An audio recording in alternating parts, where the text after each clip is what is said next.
Well, today we have the Hisense U8K. Yeah, a very highly anticipated mini LED TV from Hisense. We're gonna unbox it. Stick around to the end because we're gonna give away an 85-inch Hisense from last year. Let's do it. Let's go. So Brandon, tell me why this TV is so highly anticipated.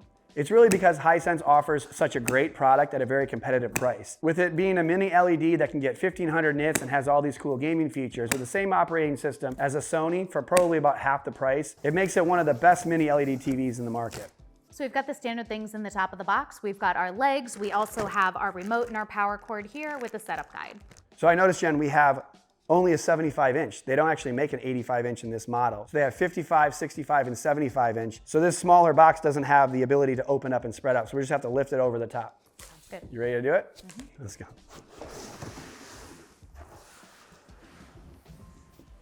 You going in front? Front. You're gonna tip it. Did you get hit in the mouth? Give yourself a cardboard paper cut on your lip. You don't want that. This piece, that is very protective. I feel like that's gonna make people happy to have all this protection. Oh, it makes me happy. It makes you happy.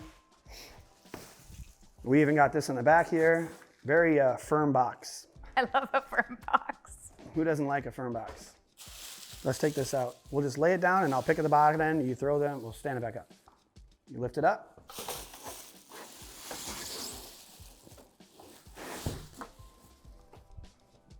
There we go. Pretty basic feet here. They're made of metal, not decent, I like them. Probably better than the large pedestal that they used to have. We can put them inside or outside. What do you think? Well, I think it doesn't really matter for us because it shouldn't be too wide to fit on our stand. Yeah, so I think wider looks nicer, I think, if you can. Let's go wide. All right. What you looking for, Caesar? What's out there?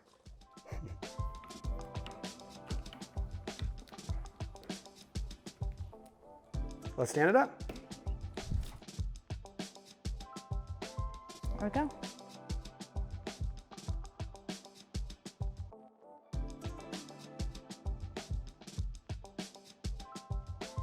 Okay, ready? From the deep squat.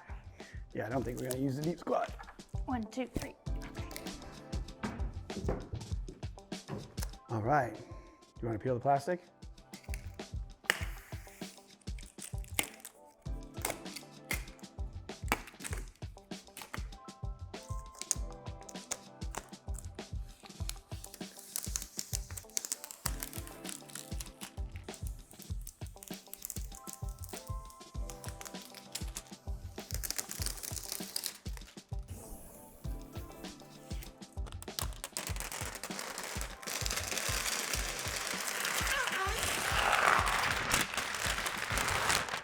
Good job, Jen.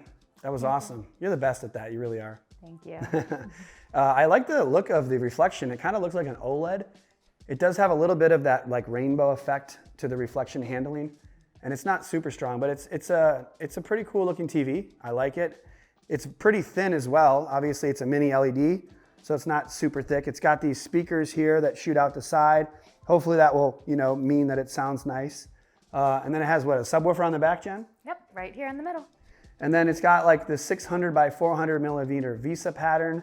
So that's pretty standard for a big TV like this. And then we have the connections over here. So there's a USB port there. You got 4 HDMIs. 2 of them are 4K at up to 144 Hertz. One of them is the eARC port. Then you have the ATSC 3.0 tuner, AV in, headphone jack, and then on the back you have the LAN, you have the optical audio output, and then you have another USB port. Pretty standard back, looks pretty nice. I do like the little clips that are on the feet there, which is great for cable management. Should we fire it up? Yeah, let's do it. So we've got a pretty standard remote right here. There's not a whole lot special to it. I do like that you can stand it up. It's not gonna do it on my hand, but it will work just fine on a table. At the bottom, you have some app buttons, and then we've got our channel up and volume.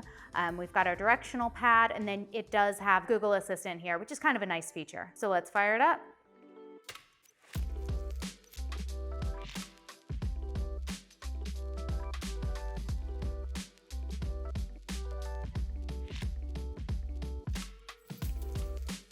All right, first off, we have Google operating system. If you guys don't know, most Sonys use this operating system, TCLs, Hisense, so it's very common. Obviously, if you have a Google phone or familiar with the Play Store, you get a billion different apps, all kinds of different content you can watch. They split it up in nice ways to make it nice and easy to find what you need. Clearly, you can see it recommends great videos for you to watch from YouTube, so that's awesome. And of course, like all these Google operating systems, you have some really cool backgrounds. One of the things that I noticed when we turn this TV on is how amazing this looks. I mean, it just looks really good. It looks beautiful. I mean, when you turn a TV on right away and it just looks awesome right off the bat, it's a good start. So Jen put us on YouTube TV here, which is what we watch a lot, especially when we're watching sports. And I noticed right off the bat, again, extremely bright TV, looks good, probably looks as good as any TV that I've seen this year on this sort of content. I don't really see any motion issues with this Hisense. A couple years ago, we were dealing with a little bit of that irregularities from the Hisense TVs. Last year's U8H looked fine. This looks great as well, no issues. The only time that I haven't been super impressed is with the low resolution content. So if you get really old stuff like this show Frasier here, which I watch a lot, it doesn't upscale quite as nicely as like the Sony does. And when I tried to add some of the processing that they have, it doesn't make it any better. It kind of just, the picture falls apart a bit, but that's gonna happen. Yeah, Brandon, you can only polish a turd so much. That is indeed. Indeed.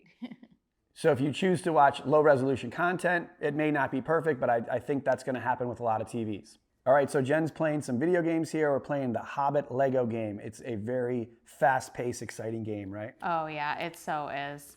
And so satisfying. The Hisense here has great gaming specs. It has 4 HDMIs. 2 of them can do 4K at 144 hertz.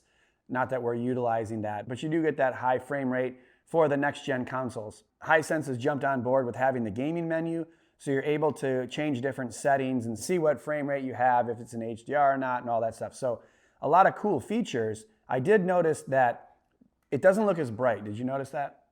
Yeah, it doesn't look that bright. Now you will have that with a lot of different TVs. Game mode typically is a little darker, but it's something to note because that was the first thing that caught my eye, was that it's a lot darker than the SDR content we were just watching. But the gaming looks very sharp and detailed, and you have all the specs that you'd want. It's just not quite as bright as I'd like. So with HDR, a little good news, bad news, mostly good news. Things like this, like Luca, looks amazing, extremely bright. I think on the other Sony we did, you said it was like burn your retinas bright. Yeah. This TV's only 75, that was a 98 inch, but this is clearly brighter. Definitely. It's just not as big of a screen. And that, we should mention, comes in 75, 65, and 55 inch. It's good to note. But this looks great, very bright, colorful, very detailed, and it does a good job in some of the darker scenes when it's full screen like this. I thought it looks great. I really have no complaints when it's an animated movie. And when you get to something like Avatar, which I guess is still animated to a degree, it still looks great. I mean, a lot of detail, obviously a ton of color in this movie, and I have no complaints. So I really think that in general, the HDR has great performance and looks awesome. But when you go widescreen on something like Star Wars, where it's a darker scene, the movie's a little older, it seems like it might be suppressing the highlights a little bit, and it's just the scene isn't super bright. I hate suppressed highlights. Yeah, it's like your biggest pet peeve, huh?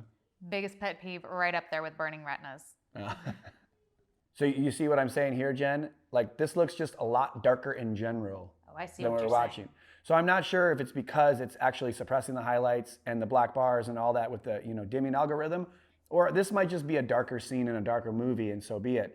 But it just doesn't have remarkable highlights when it's a darker scene. But when you're watching this same movie and you get to something that's brighter, in general, it looks good. And I think, most people aren't watching Star Wars in the middle of the day in a bright room, right? I don't know. Why don't you tell us? Are you guys watching that? Let us know in the comments. But when you're watching full screen HDR, if you go to YouTube and watch some of the HDR videos that we have, extremely bright, sharp, detailed. Like, doesn't that look amazing, Jen? Oh, absolutely. You're too much. Mind-blowing. Too much, Jen. You're awesome. Okay, before we summarize this, we're gonna go over a couple quick tests, very fast. The first, the dirty screen effect. Now, traditionally, this is an ADS panel, and those panels don't have a lot of dirty screen. That's the positives for having that. This is a 75 inch. If you get the 65 or the 55 inch, it might have a little bit more dirty screen because those VA panels tend to have that. So you can't see much here, but you can see a tiny little bit of cloudiness in the middle and maybe a little on the left. But this is, pretty OLED-like, which is normally better, and I think very acceptable from the dirty screen perspective. It's not dirty enough. It's just dirty enough for me. All right, there you go. And then we have blooming control, which is the ability to separate the black and the white area on the screen effectively with the backlight system that these have. With the mini LED, this Hisense does a pretty good job. You can see the bright white circles, very good contrast. And in general, I think it's doing a little bit more than it did last year to suppress the highlights like we're talking about.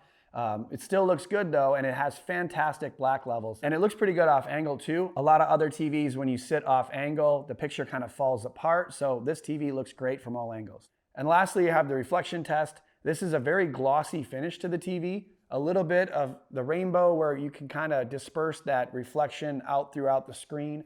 It does not have a matte-like finish at all. So very shiny.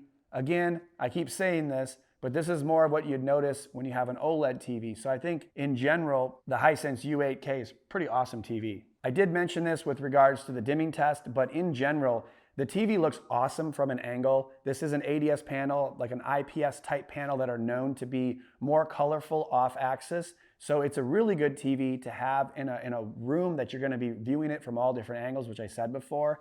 And in general, I think this is a great TV. Well, so we said it's good for sports, so that's a win right there. Gaming was good, but it was a little bit dark. Yeah. So what else? And the HDR looks fantastic. As long as you're not watching the widescreen darker scenes, which again, sometimes these TVs will go through firmware updates and they'll kind of change that algorithm. But the only thing that I didn't think looked amazing was the widescreen darker scenes. Besides that, I thought HDR looks good. And when you're watching HDR videos on YouTube and all that, fantastic. Improvement in motion and blooming control and reflection and dirty screens. So honestly, I think this is one of the best TVs I've ever seen. It's probably one of the best TVs we've had in here. We had the Samsung QN95C this year that I thought was pretty good, but this is right up there with it, and it's less expensive. So for almost all the people out there, I highly recommend this Hisense TV. I think it's fantastic. And we're going to do a more in-depth full review of this TV. So if you have any questions about this, go ahead and drop them in the comments, and we'll be sure to shout you out in our next video. And if you want to be entered in to get that U7H from Hisense, we have an 85-inch version of that. Go ahead and make sure to like, subscribe, comment, all that below. Follow us on Instagram, follow us on Twitter, and then go to the newsletter on our website and just enter your email in there because I'm going to be giving it away to someone that signs up for our newsletter. You do have to be in the US to get that TV. I am not shipping it internationally, unfortunately, sorry. But if you want to take a look at what TV might be the right one for you in your house with your viewing conditions, go ahead and take our TV quiz. You can check out the link in the description below. And check out the Samsung video over here and then this other OLED video over here. These are great competitors for this TV we reviewed today. See you on the next one. Bye.